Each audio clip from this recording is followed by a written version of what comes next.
Hello and welcome to another tutorial from CamiPaige Boutique. I'm Brooke Tannehill and today I'm going to show you how I made this stained glass tumbler using clear cast vinyl.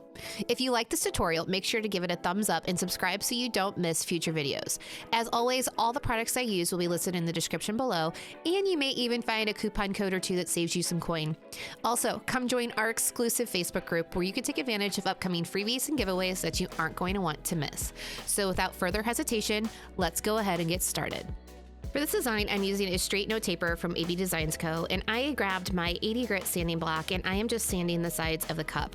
What this does is it removes any coatings that might be on there or any kind of just grit that might have gone through the process or the manufacturing process, and it removes it.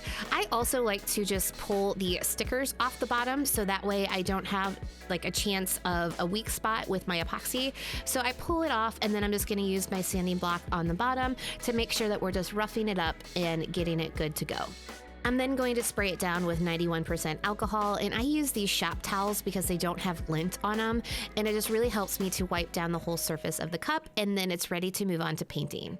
The alcohol dries super fast, so as soon as I wipe it down, I grab this bright white from Miss Lillian's No Wax Chalk Paint. You can find it on the CamiPaige Boutique website, and I'm just coming in and I'm going to be adding a coat of this white over the entire surface of the tumbler.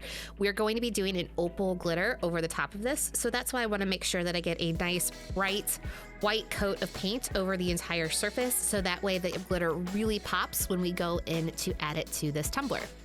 This is my first coat. I did go in with a second coat, let that fully dry, and then it's time to apply our glitter glue. So this glitter glue is from Artistry Epoxy, and I really love it for applying glitter because it gives me longer working time than Mod Podge, but it dries faster than the epoxy method. So especially when I'm just doing one color of glitter over the entire surface of my cup, I really like to use this because it allows me to move on to the next steps of my tumbler pretty quickly. So I'm just spraying the glitter glue onto the tumbler, and then I just have a cheapo makeup brush and I'm just making sure to move the glitter glue around the tumbler and get a nice even coat for my glitter application. The glitter we are using is Icicles from Diamonds and Dust, and this is a beautiful white, opal, and silver mix that just has so much sparkle to it.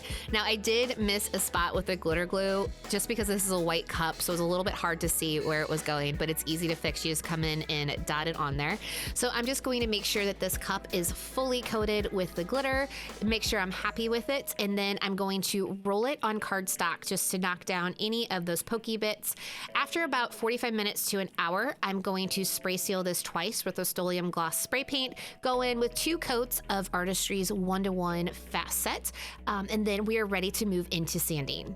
Now, this is my hack for getting smooth cups. I see a lot that people are like, how do you get smooth cups? I always have bumps. Well, this is how I do it. So once you have good coverage over your glitter, so I did 2 coats of Artistry's fast set. Now it's thicker, so that's why I'm able to do just 2 coats. But if you feel like you need more epoxy, absolutely go into it. But I'm just making sure that I'm getting as smooth of a surface as possible. So this is an orbital sander. It has a nice, stiff, rigid base on it. So you can see it's not gonna dig out the low spots. It's just gonna hit the high ones, and it really makes your tumbler just smooth as can be. This is the best hack I've ever done, but you do not want to work on the butt of the cup. So just like this, you want to come in with a sanding block and use that on the bottom, because what happens with the orbital, it can kind of dig in and remove all that beautiful glitter work that you just did. So use a sanding block on the bottom and just take your time to make sure that you're knocking down any of those pokey bits. And then don't forget the bottom of the cup, like you see here. And also you want to sand that down so that's as smooth as possible as well. So again, just take your time. It's really helping to get that smooth tumbler that every customer dreams of, and I think you're going to be happier with the finished product. Once I'm done with the bottom rim, I'm going to grab my Dremel and my 120 grit flap wheel, and I'm just going to go around this top brim of the tumbler. Now, the reason why I do this is because I'm going to expose just the tiniest bit of stainless steel at the top of the cup. So why this is important is when you clean the rim after everything is done, if you don't have a little bit of that stainless steel exposed, you have the chance of, when you remove that little bit of epoxy that's either in the inside or on the top of the rim, it can chip off, and then fluids or water, whatever might go in the cup can get behind your design and then it will start to peel off. But if you have that little bit of stainless steel at the top rim, then it prevents that from happening. So I use my flap wheel, then I come in with my sanding block just to make sure that it's even, and then also kind of smooth out that top rim.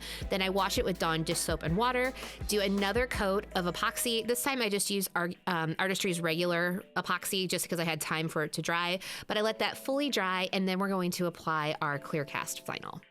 With this vinyl, I cut about 1 inch of the paper backing off of it, and I'm lining it up with the cup to get it as straight as possible.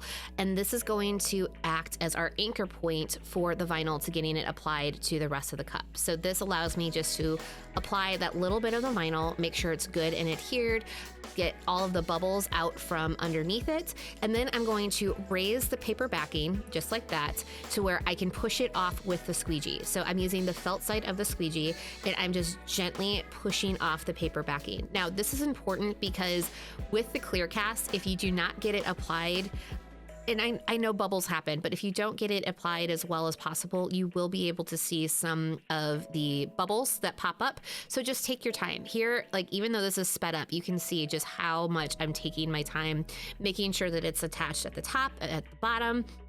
I'm just really making sure that I'm applying the vinyl as slowly as possible, but also without bubbles as much as possible.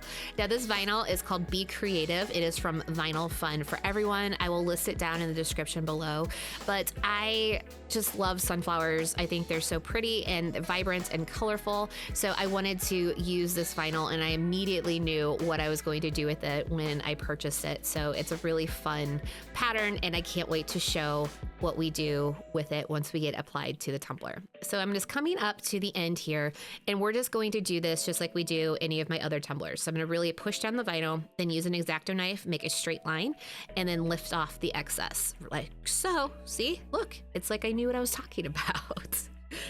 Then once it's done, I'm just going to give this a spin around the sun at the top layer, or the top rim, to cut off any of that excess vinyl, just to give me a nice clean lip that we all want when doing these types of vinyl wraps. So you can see just how easily that comes off. And then we are going to do it on the bottom rim as well. So just kind of giving it a nice spin, just so that we make sure that the vinyl is nice and cut. And then I'm just going to pull off the excess, and you can see there just how easy it does come off.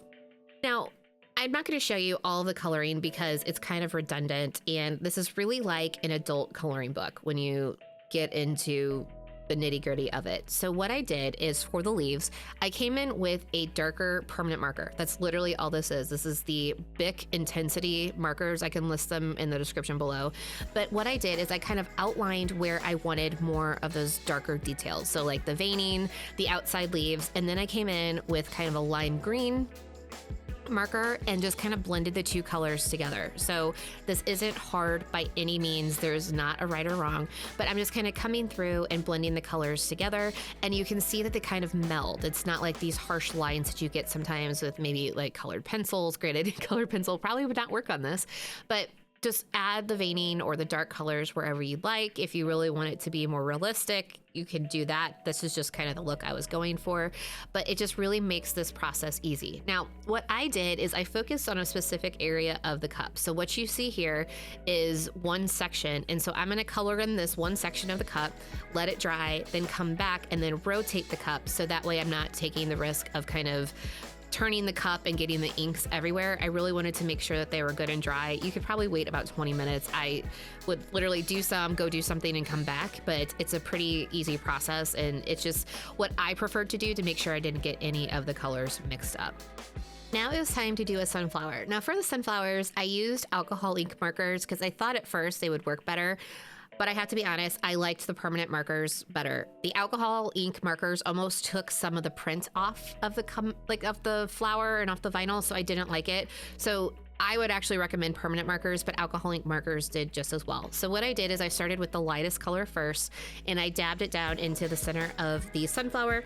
Then I came in with a middle shade of yellow, and then finished it off with the brown just for the center of the cup. And I'm doing the same thing for the petals. So again, this is my lightest color of the sunflower that I'm going to be applying, but I'm just coming in and just kind of adding streaks of color in the petals. So you can see here on the cup, I already have like a more red sunflower done. All I did was the same technique. I just chose different colors. So definitely have fun with it.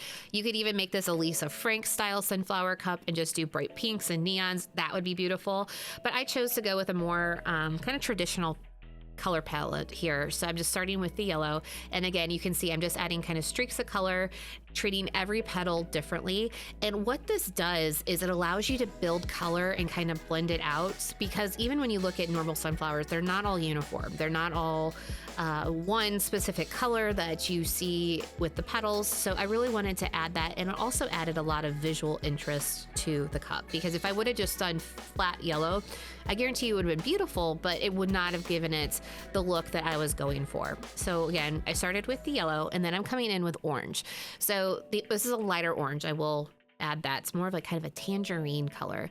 But I am just filling in the sections with the orange where I did not lay down the yellow with the petals originally. So you can see how the colors kind of start to meld together. And under epoxy, I think it does it even more. Now, I felt like it got a little bit darker, so I am coming in with this lighter yellow just a little bit, just to kind of blend the colors and add some more just like variation to it. But you can see kind of how it all kind of comes together and how the colors really make the flowers pop. Now, here I'm sanding the cup again, but what I want to emphasize, and I couldn't record it because it was so windy, is that you want to seal this cup 3 separate times with Camar varnish from Krylon. You just want to mist it over, like almost over the cup and let it fall onto the cup. Do that 3 times, letting it fully dry between coats. Then I went in with a coat of epoxy, like you see here. It was just 2 coats of Artistry's 1-to-1 fast set, but I really wanted to make sure that I got this as smooth as possible. So you can skip this step. This is probably me just being overly anal on this tumbler because I just wanted it to be so perfect. But I am just sanding the sides just one more time to make sure that it's good and in a good, like just as smooth as possible, because I just love this way this tumbler turned out. So I'm just sanding it one more time. Again, you do not have to do this step. I just decided to make it just perfection, which I know doesn't exist. So I just took my time sanding the cup, and then after it was done, I washed it with Dawn dish soap and water, and then it was time to add the pinstriping. So this is a green fantasy film from Vinyl Fun for Everyone. I cut it at 1/8 of an inch wide by 11 inches long, and I'm just going down the seam of where the 2 edges of the vinyl meet. And then this is also a chrome fantasy film from Vinyl Fun for Everyone. I cut this at 1/16 of an inch wide by 11 inches long, and I am just layering them on top of each other just to really give it just a little bit extra of a detail, so you can see it there. I'm then going to add quick seal over it just so it does not lift, and you can really see how those colors are starting to pop through. I let that dry for about 45 minutes, and then I went in with 2 coats of Artistry's regular epoxy, let them dry, and look at how beautiful this cup turned out. I just love the colors and the sunflowers, and oh my gosh, I'm so excited. But I hope this tutorial inspires you, and I can't wait to see what you create. If you have any questions about any of the steps or information, please feel free to reach out and I'll be more than happy to help. As always, thank you for watching. It really means a lot to me. If you like this tutorial, make sure to give it a thumbs up and subscribe so you can see future videos. You can also ring the bell so you're notified of all future cup making goodies. Thank you again. I love you guys. Bye.